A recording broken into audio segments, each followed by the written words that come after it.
Any fans of the Oakland Roots in the house, make some noise. And anybody not unaware what it means to have a club team, especially not even just because all of our sports teams have left, but what MLS is doing. I don't know if y'all saw Messi in Miami the other night. Like it's about to be big, and this brother coming up is a true visionary. Yes. So I would like to welcome to the stage the co-founder and chief marketing officer of the Oakland Roots Sports Club, a creative entrepreneur fueled by design and purpose. Edreece has built brands and experiences for top organizations in the tech, sports, and entertainment industries. Please welcome to the stage Edreece Arghandiwal.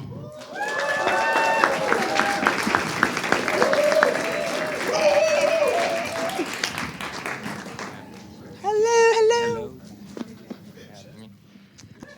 How y'all doing? Cool. Thanks for having me. It's our pleasure. It's always inspirational to talk to you. We've had a few conversations, and I'm always leaving them like, man, I learned something new today. It's been fun. Yeah.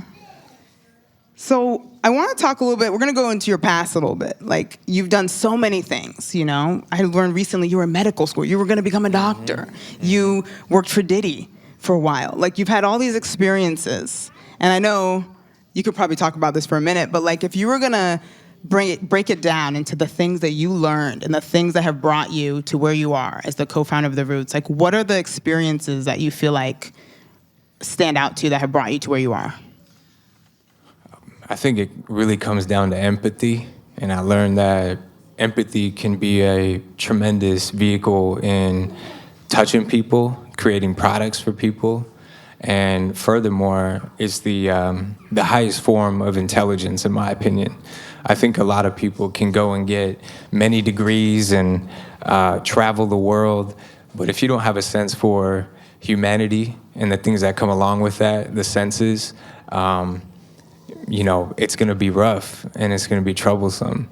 But if you lean into that and you lean into love, like we've heard in this last performance, I think it opens doors that you really could not have imagined. And that's what actually attracted me to branding and marketing, is the ability to tell stories and connect with people in a meaningful way.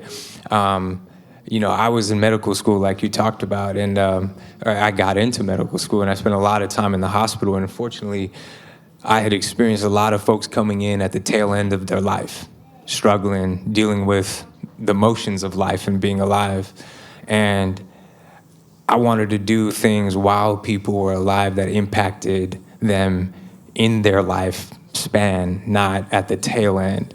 And that's when my mind shifted, and I said, how do I get involved with things that create happiness for people and move the needle in a sense that it makes people's lives better while they function and while they're alive, and that it doesn't turn into this terminal thing. And I was moved and impacted in that way, and of course, coupled that with a lot of loss in my life personally.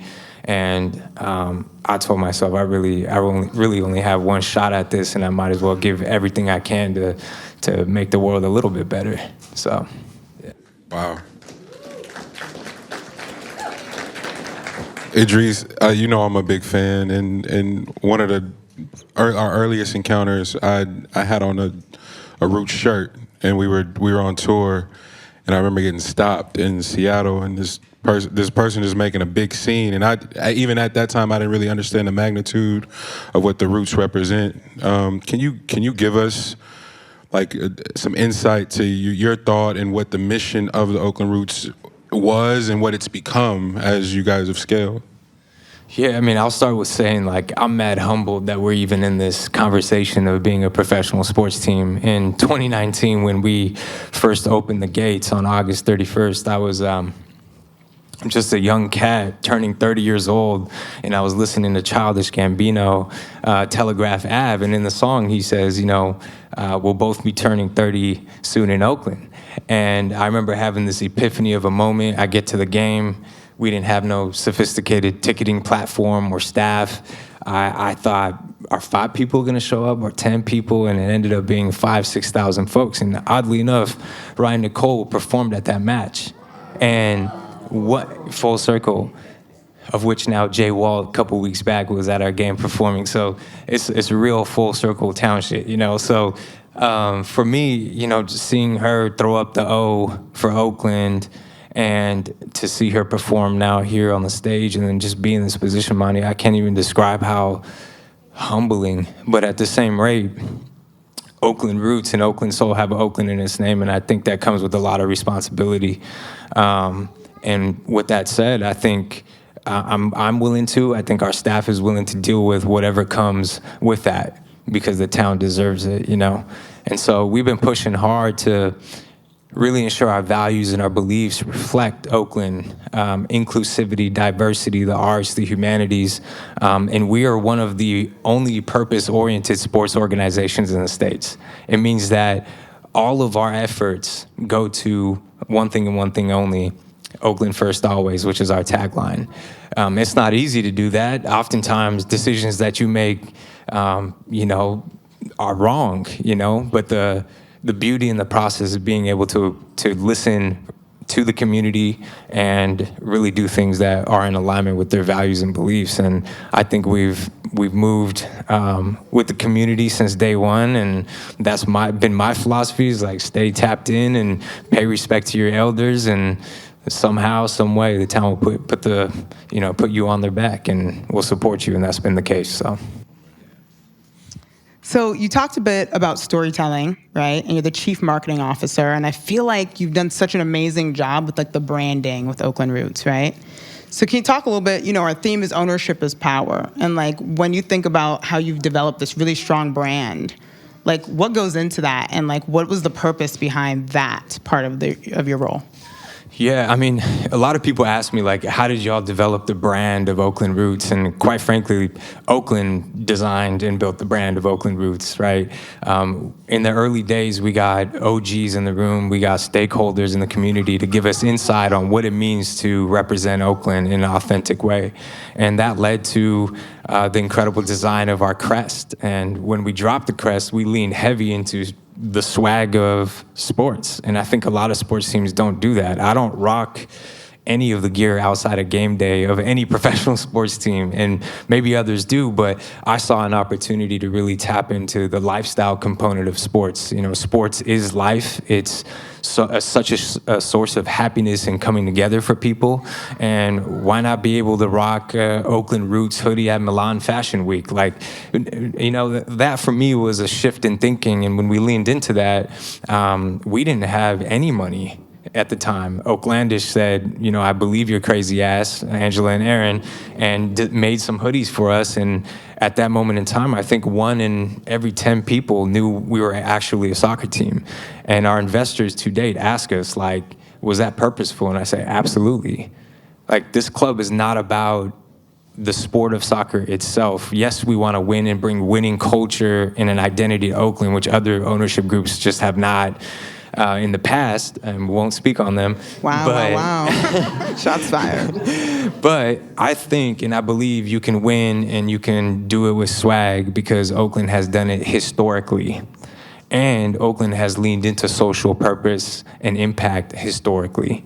And so we were one of the first teams ever to put Black Power marks on jerseys through a collaboration we did with Huey P. Newton Foundation. And that for me was a really special moment in that we were able to merge the identity and beliefs of Oakland in a way that took it globally and was featured in the biggest magazines, and the biggest folks were rocking it, and they're rocking marks that were birthed from Oakland, California. And so it's been a special process, and I think, you know, I was born in Oakland, I was raised in the Bay Area, I reside in downtown, my wife works for Oakland Institution.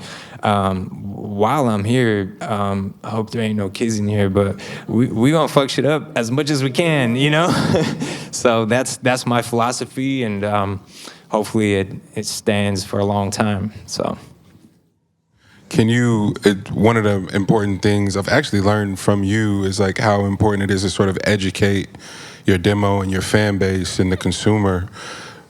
Briefly, just for the sake of conversation, can you give us a quick idea of the sheer numbers in MLS versus the NBA, NFL, like what the potential for the Roots is in Oakland as our only sports club right now? Yeah, man. I mean, I like to say, like, we will be as big as Oakland wants us to be. So if Oakland wants us to be a small-time club operating in a small-time way, that's what Oakland wants.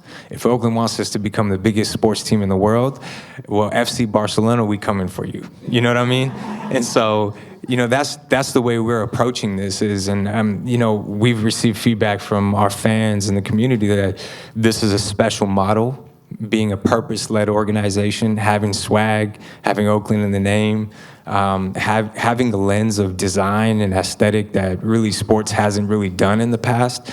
And I think firmly we can become one of the biggest teams in the world despite the league. So oftentimes people associate the success of sporting organizations to the leagues in which they operate in. I think that model's flawed. If you go to Europe, teams are birthed in the pubs. They're birthed by common people. They're birthed by people that were born and raised in those communities. They don't just pick up their bags and move to a different city because it doesn't work financially.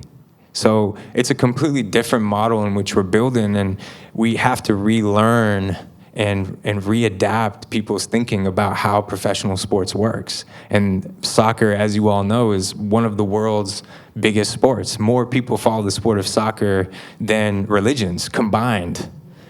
And so when you think about the impact of that and it being a sport that is birthed from the streets, I think with the World Cup coming around the corner, with us really trying hard to build a 10,000-seat interim stadium at the Coliseum lot, let people know, this is stuff that I think is going to bring a sense of joy and community in a way that we just haven't seen and maybe have seen in glimpses, but we create a game day experience that smells, tastes, feels, sounds like Oakland, and we're very unapologetic in that. And we've asked our community to hold us accountable when those times come where maybe we moved incorrectly, but we're willing to calibrate, and we want to go as big as Oakland wants us to get. Yes. Your new sports team to support everyone. As we're winding down here, I want to go back to something you said earlier today, and on a call we've spoken with you previously. You say that you want to change the trajectory of people's lives. And I feel like that is such a thing I hold in such high esteem as a goal, right, as a mission. And as your influence grows and the Oakland Roots becomes more popular, how do you hope to impact Oakland?